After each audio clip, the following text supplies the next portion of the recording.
Boa tarde, meus irmãos. Quero convidá-los ao estudo da Palavra de Deus nesse dia. Eu quero falar sobre o seguinte tema: razão e fé no serviço do Senhor. É esse tema que eu quero trazer hoje. Razão e fé no serviço do Senhor.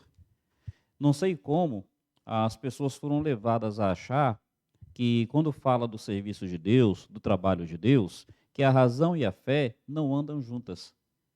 Meus irmãos, ao contrário. Razão e fé são compatíveis. O que acontece? Chega uma hora que a razão para e a fé avança. Mas enquanto a razão puder acompanhar a fé, as duas andam juntas.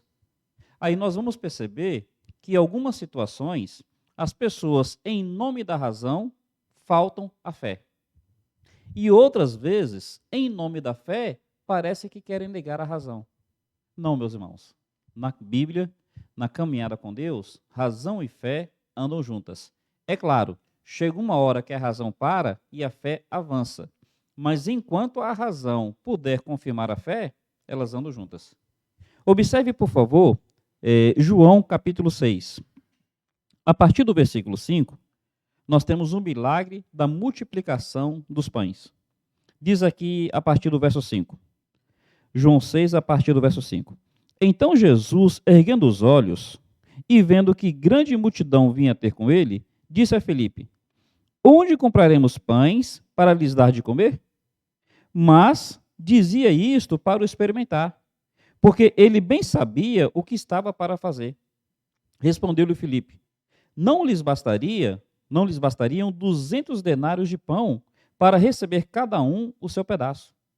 Um de seus discípulos, chamado André, irmão de Simão, informou a Jesus: está aí um rapaz que tem 5 pães de cevada e 2 peixinhos. Mas isto o que é para tanta gente? Disse Jesus: fazei o povo assentar-se, pois havia naquele lugar muita relva. Assentaram-se, pois, os homens em número de quase 5.000.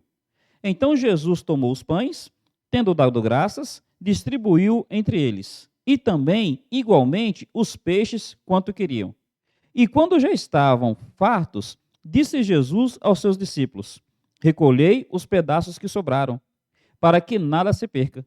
Assim, pois, o fizeram, encheram 12 cestos de pedaços dos 5 pães de cevada que sobraram aos que haviam comido. Meus irmãos, está aqui o milagre da multiplicação dos pães.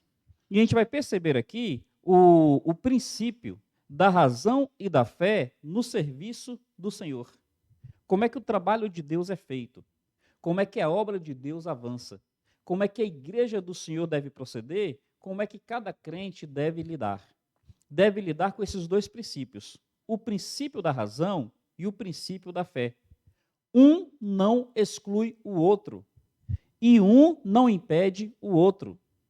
O fato de eu ser racional não quer dizer que me falta fé.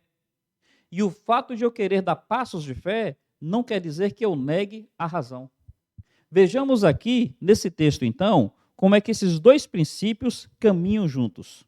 Jesus, no versículo 5, ele chega até Filipe e ele diz assim: então Jesus, erguendo os olhos, vendo grande multidão que ia ter com ele, disse a Filipe: onde compraremos pães para lhes dar de comer?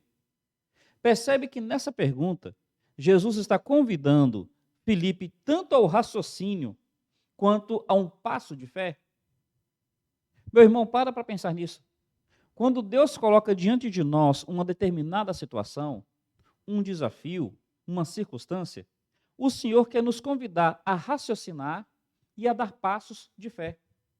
Quer nos levar a considerar a situação e, considerando, ver Deus acima da situação e dar um passo acerca disso. No versículo 6, o texto fala que Jesus estava fazendo isso para o experimentar. Quando fala o experimentar, não é pegadinha. Quando fala experimentar, não é para pegar ele em falso. É para dar a ele a oportunidade de crescer. Tanto de se tornar uma pessoa assim mais experiente, razão, quanto dar passos de fé e crescer nesse sentido. Meus irmãos, pare para pensar nisso. Considere. A igreja do Senhor Jesus Cristo, ela tem que avançar. ela tem que abraçar projetos para o reino, ela tem realmente que se engajar. O crente em Jesus Cristo, ele deve realmente procurar trabalhar para Deus, realmente abraçar desafios. Mas quando nós falamos isso, nós queremos entender que não é algo irracional. A razão precisa acompanhar. Mas também nós não podemos, em nome da razão, nos negar a dar passos de fé. As duas devem andar juntas. Veja aqui alguns princípios associados à razão. O princípio associado à razão começa com a gente procurando saber qual é realmente a demanda que nós temos que enfrentar. No versículo 10 diz assim: Disse Jesus: Fazei o povo assentar-se, pois havia naquele lugar muita relva. Assentaram-se, pois, os homens, em número de quase 5.000. Então, em primeiro lugar, a gente tem que raciocinar.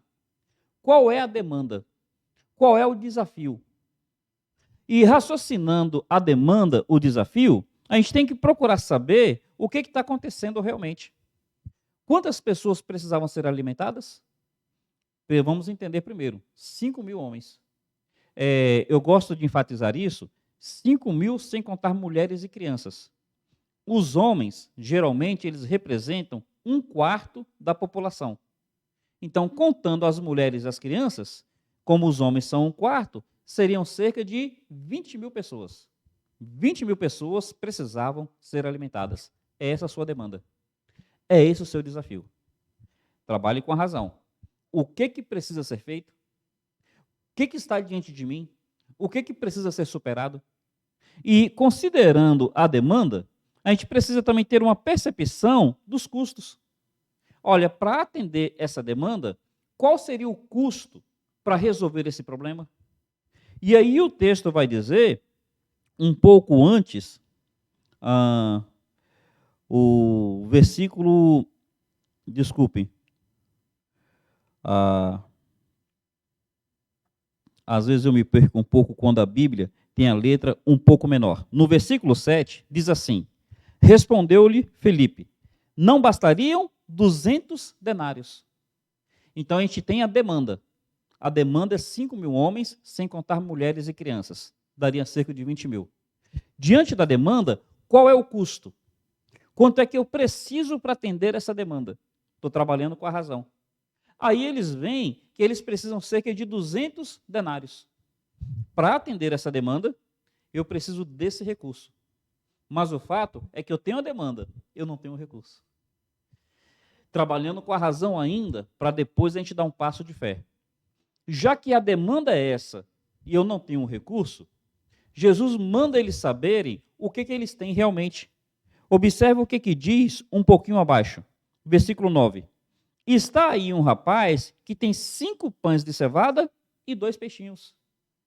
E pergunta, o que é isso para tanta gente? Veja, os passos de fé, os passos da razão foram aqui colocados. Quais são? Primeiro, qual é o desafio? Segundo, qual é o custo? Terceiro, qual é o recurso que eu disponho? O desafio, 5.000 homens. O custo, 200 denários. O que eu disponho? 5 pães de cevada e 2 peixinhos. Diante disso, eu tenho que fazer a seguinte pergunta. Olha, o que Jesus mandou fazer? Eu não posso me comprometer com aquilo que Deus não está comprometido. Se Jesus não mandou eu fazer nada acerca disso, eu não devo colocar nos lábios de Deus promessa que ele não fez. Eu não devo colocar na conta do Senhor compromissos que ele não assumiu. Mas se ele tiver um compromisso com isso, aí eu preciso racionalmente dar um passo de fé. O que Jesus mandou fazer acerca disso? E o texto fala que Jesus disse, dá-lhes vós de comer. Jesus responsabilizou aqueles homens a abraçarem o desafio. Meu irmão, nós quando olhamos para a realidade da igreja de Jesus Cristo, a igreja de Jesus Cristo deve avançar. Os desafios são muitos. O custo é alto. E os recursos, às vezes, são poucos. Mas o que Jesus mandou fazer acerca disso? E é na convicção do que Jesus mandou fazer que você deve dar um passo de fé. A grande questão não é o tamanho do desafio. A grande questão não é a dimensão dos custos. E a grande questão não é o quanto de recurso que eu tenho. A grande questão é o que Jesus mandou fazer. E em cima disso, meus irmãos, nós vamos ver agora os princípios da fé. Já que a gente já caminhou com a razão, agora a gente precisa caminhar com a fé. Percebe? A gente não está negando a razão. A gente sabe que realmente o desafio é grande. A gente sabe que o custo é alto. E a gente sabe que os recursos são poucos. Mas na certeza de que Jesus mandou, na certeza de que Ele é o dono de todo ouro e de toda prata, na certeza de que Ele é fiel em nos capacitar a fazer o que Ele nos comissiona, em cima disso, que a gente deve dar passos de fé. E esse passo de fé começa com isso daqui. É preciso confiar no Senhor. Meus irmãos, em primeiro lugar isso. É preciso confiar no Senhor. E confiar no Senhor quer dizer o seguinte: o Deus que chama é o Deus que capacita. O Deus que responsabiliza é o Deus que capacita para que a responsabilidade seja cumprida. O Senhor não coloca na nossa responsabilidade nada que Ele não se comprometa a carregar junto com a gente. Jesus falou assim: tomai sobre vós o meu jugo e aprendei de mim, que sou manso e humilde de coração. Encontrareis descanso para as vossas almas. Se comprometer com Jesus Cristo não é trazer para nós desgastes, é trazer para nós descanso. Pensa bem nisso. Em primeiro lugar, confiar no Senhor. E confiar no Senhor, muitas vezes quer dizer você colocar o pé, na certeza de que Ele vai pôr o degrau. Meu irmão, passo de fé é isso. Passo de fé não tem plano B. Passo de fé, você analisa racionalmente, você sabe o que está acontecendo, mas na certeza de que Jesus mandou. Na certeza de que Ele colocou essa responsabilidade sobre você, aí você vai adiante, você não para. Se Jesus não tivesse falado nada, não há nada para a gente fazer. Mas se Jesus mandou, isso deve ser feito. Meu irmão, vamos pensar aqui em algumas coisas? Jesus não responsabilizou a igreja a resolver o problema da fome no mundo. A igreja pode tentar, ela não vai conseguir. Resolver o problema da fome no mundo, a igreja não vai conseguir. Ela deve realmente atender os necessitados à sua volta, de acordo com as suas possibilidades. Mas a igreja não vai conseguir resolver o problema da fome no mundo. Não foi isso que Jesus responsabilizou a igreja. Jesus responsabilizou a igreja a fazer a obra missionária, a avançar com a palavra de salvação. E a igreja deve se empenhar sobre isso. Deve realmente assumir compromissos com isso, na certeza de que o Deus que comissiona é o Deus que capacita. Segundo lugar, meu irmão, guardando isso, o serviço de Deus, feito à maneira de Deus, vai ter sempre o suprimento de Deus. Um pastor saudoso, Edson Nogueira, costumava dizer isso.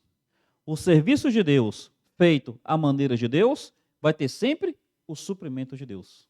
Passo de fé. E olhando ainda nos princípios da fé, Deus trabalha a partir da simplicidade. Meu irmão, Deus é Deus por natureza.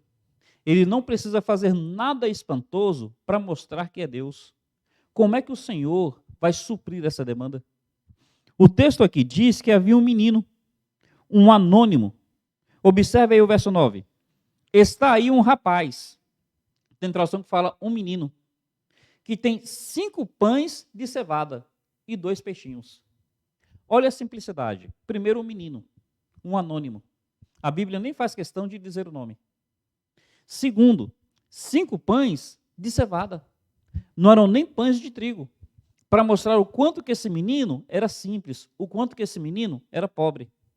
Nós sabemos que, a depender do material que se faz de uma determinada coisa, esse material, essa coisa vai ser melhor ou não tão boa. O pão de trigo tem um gosto, o pão de cevada tem outro. O pão de cevada é um pão inferior. Esse menino tinha 5 pães, não é porque ele era abastado. Ele tinha 5 pães de cevada, mostrando o quanto que ele era desprovido. E o texto fala que além de 5 pães de cevada, também fala 2 peixinhos. Se a gente fosse traduzir, se a gente fosse colocar assim de uma maneira mais coloquial, a gente chamaria 2 piabas, 2 peixinhos. Não eram aqueles 2 tucunarés, peixes grandes. Não, eram 2 peixinhos. O que a gente está percebendo? Que vai ser a partir desse menino, anônimo, pobre, com 5 pães de cevada e 2 peixinhos, que o Senhor vai fazer esse grande milagre. Meu irmão, lembra disso? Deus trabalha a partir da simplicidade. A igreja da qual eu faço parte hoje, a igreja onde eu sou pastor, tem uma história muito bela. É uma história onde um templo foi construído, na época, parece que era o maior templo batista da América Latina, o templo da nossa igreja. Parece que na época, década de 60, era o maior templo batista da América Latina. Aí você olha para o templo, você pensa que quem construiu foi membros abastados, membros ricos. Você olha para o templo, você fica imaginando que as pessoas tinham dinheiro sobrando. E graças a Deus, realmente tinha alguns irmãos com mais recursos. Mas a maior parte dos irmãos, pessoas simples. A maior parte, pessoas simples. Deus trabalha pela simplicidade. E o pastor da época, que era o pastor Gerson, ele tinha o seguinte lema. Ele dizia o seguinte: Deus trabalha não é com rico e nem com pobre. Deus trabalha com fiel. Pensa nisso. Deus vai fazer a sua obra, Deus vai fazer a sua maravilha. O serviço do Senhor vai ser feito, não é pelo rico, não é pelo pobre, é pelo fiel. Aquele menino, ele só tinha 5 pães de cevada, só tinha 2 peixinhos, mas ele com fidelidade, ele com devoção, ele com compromisso, ele dispôs aquilo nas mãos de Jesus Cristo. Meu irmão, é assim. Tem pessoas que acham que elas têm que ter sobrando para poderem ser fiéis, que elas têm que ter sobrando para poder ser comprometidas, que elas têm que ter sobrando para poder ofertar, para poder dizimar. Não, meu irmão. Deus vai trabalhar com a fidelidade. E é na fidelidade dessas pessoas simples. É na fidelidade do anonimato. É através dessa maneira que Deus opera maravilhas. Daí a necessidade de um passo de fé. A minha oferta é uma oferta simples, mas uma oferta feita com fidelidade. A minha oferta é uma oferta simples, mas uma oferta feita com compromisso. Nós tivemos essa experiência na construção do templo, mas não se resumiu a isso, não. O templo foi construído na década de 60. E desde então, nós temos testemunhado diversas outras situações de Deus honrando a partir da simplicidade. Hoje, a nossa igreja, pela misericórdia, tem cerca de 80 trabalhos missionários adotados. Isso tudo feito não porque a igreja tem dinheiro sobrando, é porque realmente pessoas dão passo de fé na sua simplicidade. Como é que o trabalho de Deus é feito? Razão e fé. As duas caminham juntas. A gente se dá conta da demanda. A gente se dá conta dos custos. A gente vê quais são os recursos. Mas, acima de tudo, a gente considera qual é a direção do Senhor. Se Deus mandou, vai. Vai porque Deus vai honrar. Nisso daí, a gente dá passo de fé. A gente vê que Deus trabalha a partir da simplicidade. Porque Deus, ele usa o anônimo, porque ele não quer dividir a glória dele com ninguém. O contexto aí fala de um homem rico, Herodes, mais ímpio. Façamos de conta que quem aparecesse aqui fosse Herodes, dando esses pães todos, 200 denários. A gente ia dizer que aquela multidão foi alimentada porque Herodes era rico. A glória não ficaria para Deus, a glória ficaria para Herodes. Meu irmão, Deus trabalha com os anônimos, Deus trabalha com a simplicidade, porque Ele não divide a glória dele com ninguém. Ele não divide a glória dele com o homem. E Ele não precisa fazer nada extraordinário. Ele faz a partir da simplicidade. E aqui, meus irmãos, o Senhor vai nos desafiar a fé. Estão ali os discípulos, 5 pãezinhos, 2 peixinhos, e ele chega aos discípulos e fala assim, manda o pessoal se sentar de 50 em 50. Os discípulos, eles vão agir de acordo com o que Jesus está falando, tão somente por fé, confiando. Os discípulos talvez fossem pensar assim: puxa, 5 pãezinhos, aqueles 5 pãezinhos não dá nem para mim. Eles poderiam pensar assim, mas não, eles estão confiando no que Jesus está dizendo. Meu irmão, primeiro a gente põe o pé, na certeza de que Deus vai pôr o degrau. Se a gente ficar esperando a ter dinheiro sobrando, às vezes a gente não vai fazer nada pelo reino, não vai fazer nada pela obra. Traz para o pessoal, traz para o pessoal. A gente gostaria de comprar uma casa própria à vista. A gente gostaria sim. Mas se a gente esperar ter o dinheiro, a gente não compra casa nunca, não é verdade? Então, às vezes, a gente precisa entrar num tipo de financiamento. Você se compromete, você vai dar passos, confiando que o Senhor vai entrar com recursos. No serviço de Deus, sem ser irresponsável, é semelhante. A gente age racionalmente, mas a gente dá passos de fé. E, meu irmão, nós vamos aprender aqui que, pela fé, os recursos de Deus são ilimitados. Você vai observar que o texto diz assim no versículo 12: quando já estavam fartos, disse Jesus aos seus discípulos: recolhei os pedaços que sobraram, para que nada se perca. Assim, pois, o fizeram. Encheram 12 cestos de pedaços dos 5 pães de cevada. Aqueles homens todos, 5.000, sem contar mulheres e crianças, comeram, sobejaram, e quando foi recolher o que sobrou, 12 cestos cheios. Meu irmão, saiba disso. O teu Deus é um Deus de abundância. O teu Deus é um Deus de fartura. Jesus Cristo, no Evangelho de João, ele vai dizer isso constantemente. Ele vai dizer que quem crê nele, do seu interior fluirão rios de água viva. Ele vai dizer que ele veio para dar vida e vida em abundância. Meu irmão, o teu Deus é um Deus de fartura. O que nos falta muitas vezes é tão somente a obediência. O que nos falta é a fé. O que nos falta é o compromisso. Ora, a falta não está em Deus. Se o Senhor, ele tem uma direção para a sua vida, considere qual é a direção. Obedeça, dê passos de fé e se comprometa. Deus é Deus de fartura, ele há de honrar. Ele há de mostrar mais uma vez a sua fidelidade para a glória do seu nome, para o bem do seu reino e para a bênção do seu povo. Eu quero caminhar aqui falando mais uma vez sobre o princípio da razão. O que a gente faz quando isso tudo termina?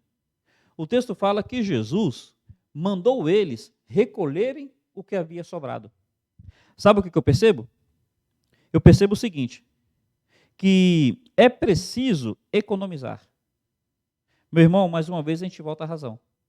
Não é o fato de Deus ter recursos abundantes e ilimitados, não é o fato de Deus ser um Deus de fartura, que a gente deva esbanjar aquilo que o Senhor coloca na nossa mão. Na realidade, eu tenho até aprendido que muita gente não é fiel nos 10% porque não sabe administrar os outros 90%. Eu tenho aprendido isso. Às vezes as pessoas elas não são fiéis com o dízimo porque elas não sabem administrar todo o ordenado. Às vezes as pessoas não conseguem ofertar porque elas não sabem administrar aquilo que está nas suas mãos. Para pensar numa pessoa que vive endividada. Na cabeça dela, ela está endividada porque ganha pouco. Mas, meu irmão, ninguém se endivida porque ganha pouco. A pessoa se endivida é porque gasta muito. Pensa bem nisso. Ninguém se endivida porque ganha pouco. A pessoa se endivida porque ganha muito, porque gasta muito. Ora, a gente pode ficar apertado porque ganha pouco. Porque ganha pouco, a gente pode viver assim uma vida muito justa. Isso é verdade. Mas ficar endividado, geralmente não é porque ganha pouco, é porque gasta muito. A gente precisa aprender a economizar. A gente precisa aprender a viver a realidade do nosso orçamento. Não é porque Deus é Deus de fartura, Deus de abundância, que a gente deva esbanjar o que o Senhor tem colocado na nossa mão. Eu gosto de uma frase que diz assim: quando não tem dono, não se tem zelo. Entendeu essa frase? Quando não se tem dono, então não se tem zelo. A gente precisa entender que o nosso Senhor, ele nos confia, ele nos coloca como mordomos para a gente administrar o que é dele. Meu irmão, o meu salário não é meu salário é do Senhor. Ele confia a mim para que eu administre, suprindo as minhas necessidades, as necessidades da minha casa, produzindo um padrão de vida que seja razoável para a realidade que eu vivo. Mas eu devo entender que eu estou prestando contas a Deus do que Ele coloca na minha mão. E considerando isso, meu irmão, quando a gente não sabe quanto custa, a gente não pensa em quanto gasta. Por isso que Jesus está mandando as pessoas recolherem, as pessoas guardarem o que sobrou. O que eu estou pensando aqui? Como é que a gente lida com finanças? Como é que a gente lida com a administração no serviço do Senhor? A gente lida com razão e a gente lida com fé. As duas andam juntas. O que acontece é que, às vezes, a razão para e a fé avança. Mas, enquanto a razão puder, ela acompanha a fé. Razão não nega a fé. E a fé não deve negar a razão. Meu irmão, que esse breve estudo, que essa palavra aqui te leve a refletir, te levando a se empenhar mais no serviço do rei, não de forma irresponsável, raciocinando, mas não de forma temerosa, com passos de fé, e que te leve a ser o melhor mordomo daquilo que o Senhor tem colocado na sua mão. Que Deus te abençoe. Um carinhoso abraço.